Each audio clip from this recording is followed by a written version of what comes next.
In her final hours, Cleopatra VII, the last pharaoh of Egypt, did not simply surrender to her Roman conquerors as so many have believed. Instead, she faced the end of her reign with a fierce determination that would echo through history.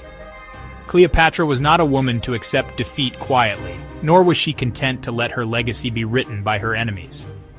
Rather than submit, she vanished into the heart of Alexandria, shedding her royal identity and slipping into the chaos of the city she once ruled. Disguised among her people, she became a shadow, moving through the bustling streets, her every step a calculated risk.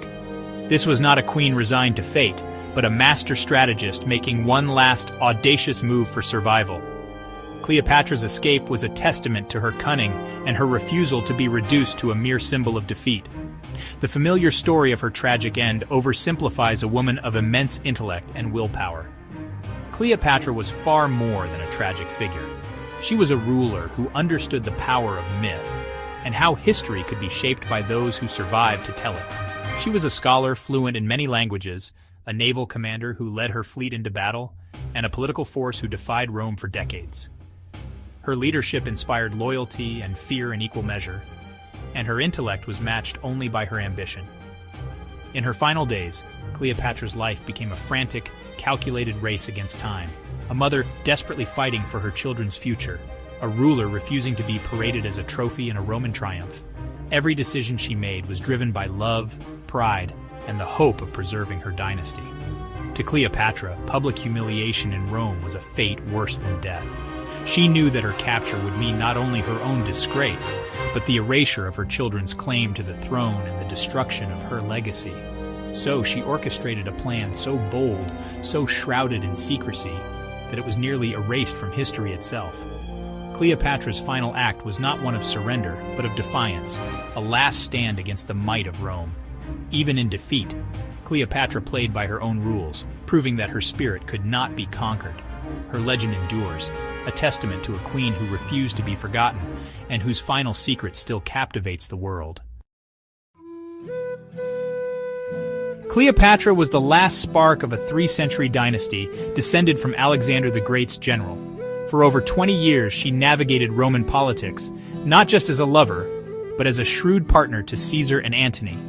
By 30 BC, her world was collapsing, her dream of an Eastern empire shattered at Actium.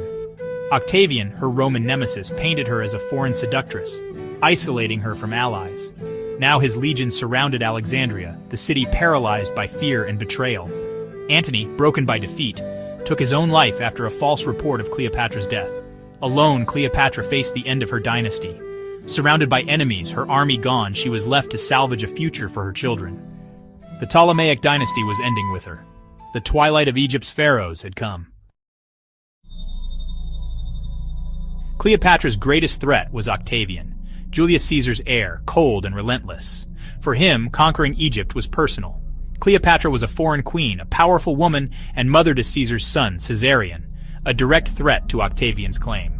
Octavian sought not just Egypt's wealth, but the total erasure of Cleopatra's line. His ultimate prize was to parade her through Rome in chains, a symbol of his supremacy. Cleopatra knew capture meant death for her children. She had 4 Caesarion, and 3 by Antony, Alexander Helios, Cleopatra Selene, and Ptolemy Philadelphus. Octavian would not let any rival heirs survive. Every decision Cleopatra made was driven by the terror of her children's fate. For her, the fight was no longer for a throne, but for her family's survival. The wolf was at her door and time was running out. With Romans swarming Alexandria, the city trembled under the weight of foreign boots and the threat of conquest. The once glorious capital, filled with marble palaces and bustling markets, now echoed with the shouts of soldiers and the fear of its people. Cleopatra, Egypt's last pharaoh, faced an impossible choice. Surrounded by enemies and betrayed by fate, she made a daring decision. She would disappear, vanishing from the world that once adored her. She shed her royal finery for a servant's coarse tunic, letting go of the silks and jewels that had defined her since childhood. Each piece she removed was a step away from her identity as a queen. Hiding her hair beneath a rough scarf and smudging her face with dirt, she erased every trace of royalty. Her transformation was not just physical, it was a test of her will and her courage. For a woman raised as a living goddess, worshipped by thousands, this was a profound and humbling metamorphosis. She stared at her reflection, barely recognizing the woman who looked back. She had to move, speak, and act as a slave, her regal confidence replaced by the quiet humility of the invisible. Every gesture, every word, had to be carefully measured to avoid suspicion. Using her knowledge of the palace's secret passages, Cleopatra navigated the labyrinthine corridors she'd known since childhood, now transformed into her only hope for escape. She slipped through service corridors, her heart pounding with every step, blending into the shadows where only servants dared to tread. Among the palace staff, she became just another face, one more pair of hands in the endless work of the royal household. The Queen of Egypt was now invisible, hidden in plain sight. Her goal was clear: escape through a hidden gate into the crowded alleys of Alexandria, where anonymity might offer her a chance at survival. The irony was bitter. Octavian's propaganda had called her a slave to passion, a woman ruled by her heart rather than her mind. And now, to survive, she became a literal shadow among slaves, her royal blood hidden beneath rags and silence. In the teeming city, a queen was a target, a slave, invisible. The bustling crowds became her shield, the noise her cover. Her disguise was her only shield, her anonymity, her last defense against the world closing in. In the shadows, she clung to hope, knowing that every moment spent unseen was a victory over her enemies. Cleopatra's fate now depended on her ability to vanish completely, a queen's legacy hanging by the thinnest thread of secrecy. Escaping the palace was just the beginning. The echo of footsteps in the marble halls still haunted Cleopatra as she slipped into the night, her heart pounding with every shadow that flickered across the walls. Behind her, the world she once ruled was crumbling, and ahead, only uncertainty awaited. Alexandria's streets were chaos, Roman patrols, looters, and terrified citizens everywhere. The city, once a beacon of culture and power, now felt like a labyrinth of fear. Torches flickered in the hands of soldiers, casting long, menacing shadows as they searched for fugitives. Cleopatra, with her loyal handmaidens Iris and Charmian, navigated the back alleys, senses on edge. Every sound, a distant shout, the clatter of sandals on stone, sent a jolt of fear through them. They clung to the darkness, trusting only each other. Their destination, a safe house near the Canopic Gate, owned by a trusted merchant who had risked everything to help them. It was a fragile sanctuary, hidden among the twisting streets and guarded by secrecy. The plan was to hide until the initial Roman sweep passed, then flee south by ship to Upper Egypt. The Nile, winding and mysterious, offered a slender hope of escape, but the journey would be perilous. There, she hoped to regroup or escape further abroad. Perhaps in the distant lands beyond the reach of Rome, she could find allies or sanctuary. But every step toward the river was fraught with danger. The risks were immense. A single misstep could mean capture. The city was alive with whispers, and the threat of betrayal lurked around every corner. Even the people of Alexandria were a threat.